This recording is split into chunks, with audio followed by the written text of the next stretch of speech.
Hey you guys, it's Peter, and welcome to my channel Peterisms, where I tell stories of my life and just little things that I've learned as I have grown into the person that I am today. And I'm sure the lighting is horrible in this video, but I just wanted to sit outside in the lawn and I wanted to do something different today. Every year on Mother's Day, since my mother has passed away, I try to do something where I spend a little bit of time in dedication to her, or just my memories of her and thinking about her, and try to remember some of the lessons that I've learned from her. And today I wanted to sit out in the backyard, which was her backyard, and she loved to just come out here and make sun tea and read. That was like one of her favorite things to do. And so a lot of times when I want to find inspiration from my mom, I go to her recovery book, which you can see is very weathered and very noted, and I'm not going to say which one it is, but you'll know if you're in this program. And I wanted to, she has so many different, it's literally falling apart if you look at it, and she has so many just little notes and things in here that are like paper clipped. And I wanted to go in here and I wanted to first I wanted to share something that I read in here that she had, and then I want to tell a story that I think is important. So in here I was looking, and she had this written down on a piece of paper, and a lot of times I go in here, and if I just feel like I need a little bit of inspiration or a little motivation, and back in the day I would have picked up the phone and I would have called my mom and I would have said, okay mom, what should I do in this situation?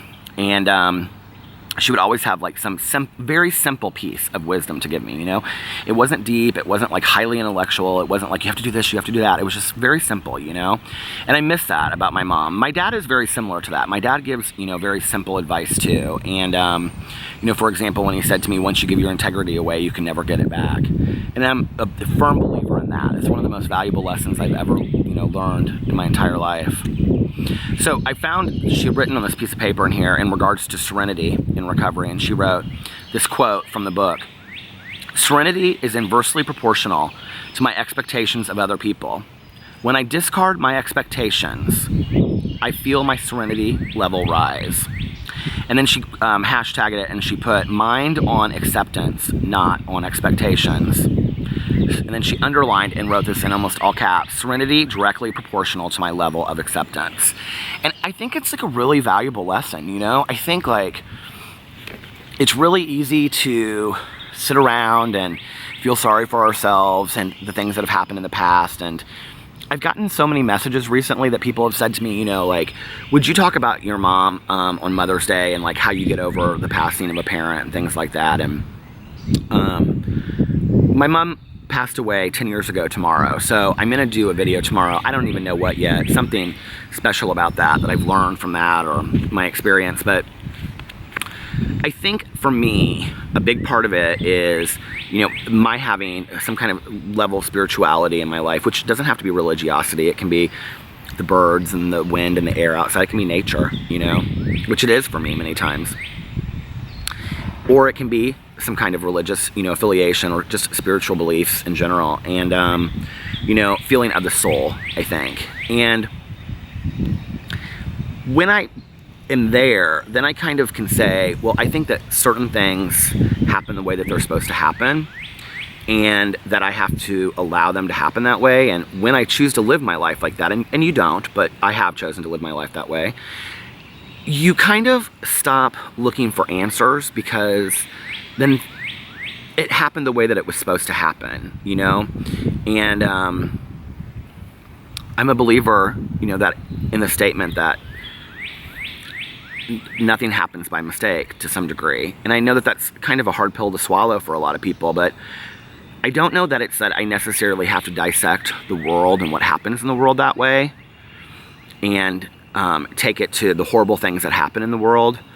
But when I apply that to my own life and I look at the things that I'm not okay with that have happened in my world, and the things that make me sad, like my mom passing away at a really young age and me not being able to have, the relationship I wanted to have with her over time, it allows me to look at that with some acceptance and say, okay, well then maybe it happened at the time it was supposed to happen, when it was supposed to happen. I don't know. But when I have expectations for how the world is supposed to work or how people are supposed to act, I'm never met with that expectation. Whenever I go into something with an expectation, whether it's a vacation or Christmas or my relationship with somebody or whatever, you know, the world and human beings are fallible. They're gonna fall short of that. And so am I, you know? People that have expectations for me, I'm always gonna fall short of them, you know? I'm always gonna be not what people want me or expect me to be on some level. And so I think we have to have the same acceptance of others, you know, that people are human beings and they're not going to be perfect. And so I try to go into my relationships with all people at this point with no expectations. And therefore, I'm not let down, and then serenity enters. Serenity was really important to my mom. My mother lived a life, especially growing up, with a lot of chaos, a lot of turmoil, and a lot of tragedy.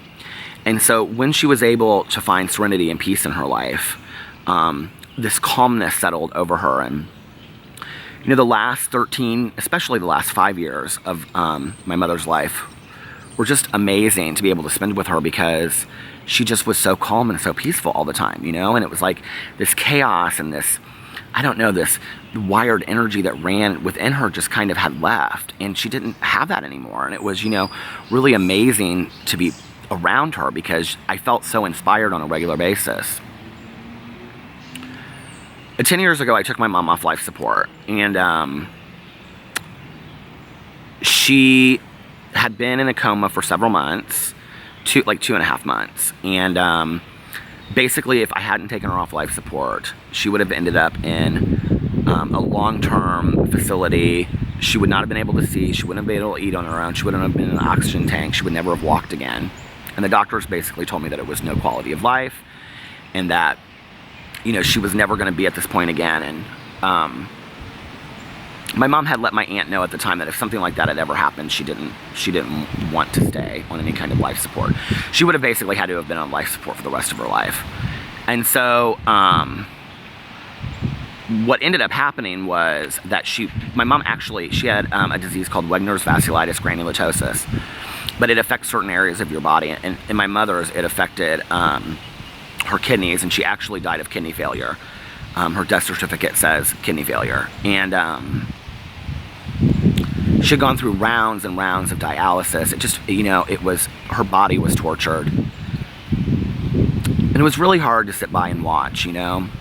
And a lot of times I questioned, am I doing the right thing? Am I not doing the right thing? What should I do? What should I do? You know, and I prayed on it a lot, and everybody around me was like, you have to let her go, you have to let her go, you have to let her go. So the day that she was taken off life support, my aunt and my uncle were in the room, and they were playing. My aunt had brought like my mother's favorite show tunes, because my mom loved show tunes like Singing in the Rain, and she loved Gregorian chants. She loved like monks chanting. So she brought CDs of that, and you know, there were another couple family friends in there, and a good friend of mine that's a doctor, because I wanted to know that my mother was in no pain at any moment. And then my best friend Tanya was actually out of town. Every time anything really serious happens in my life, Tanya's always out of town. And she's coming back on Tuesday, and I'm so ready for her to come back. And I'm like, I don't want anything to happen while you're gone. It always happens while you're gone.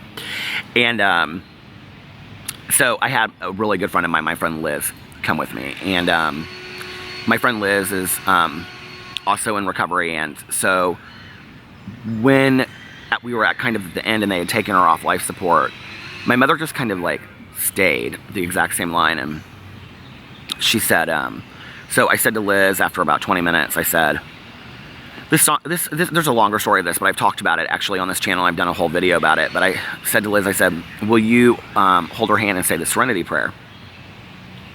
And she said, yeah, I will.